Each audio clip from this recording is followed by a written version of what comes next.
নমস্কার। খবর ৩৬৯-এর আজকের বিশেষ খবর।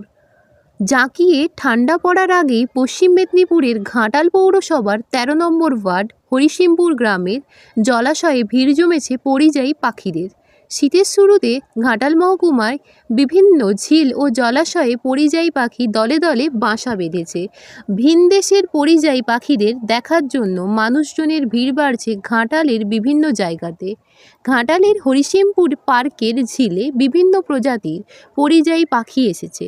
বন দপ্তরের সূত্রে জানা গিয়েছে, পরিযায়ী পাখিদের মধ্যে লেজার, কুইনলেনিং বার্ড এবং পানকৌড়ি, ডাহুক, বনমোরগ, বুনো হাঁস সহ বিভিন্ন পাখি এসেছে।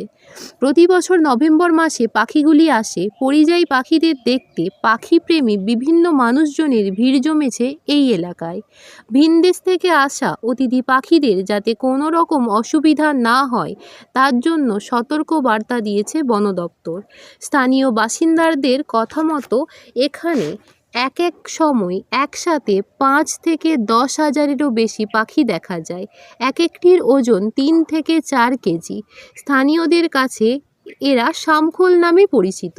এই পাখিদের খাওয়ার জন্য উৎপেতে বসে থাকে বিভিন্ন শিকারী। প্রশাসনের পক্ষ থেকে নিষেধাজ্ঞা জারি করা হয়েছে যাতে পরিযায়ী পাখিদের কোনো রকমভাবে শিকার করা না হয় এবং এদের কোনো রকম অসুবিধে যাতে না হয়। পরিযায়ী পাখি দেখতে পাখিপ্রেমী বিভিন্ন মানুষজন এই এলাকাতে আসে।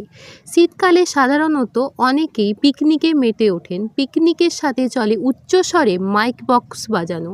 সেই বিষয়ে ঘাটাল পঞ্চায়েত সমিতির সহকারী সভাপতি বিকাশ কর বলেন, পাখিগুলির যাতে কোনো রকমভাবে বিরক্ত না হয় তার জন্য মাইক বাজিয়ে পিকনিক করার ওপর নিষেধাজ্ঞা জারি করা হয়েছে।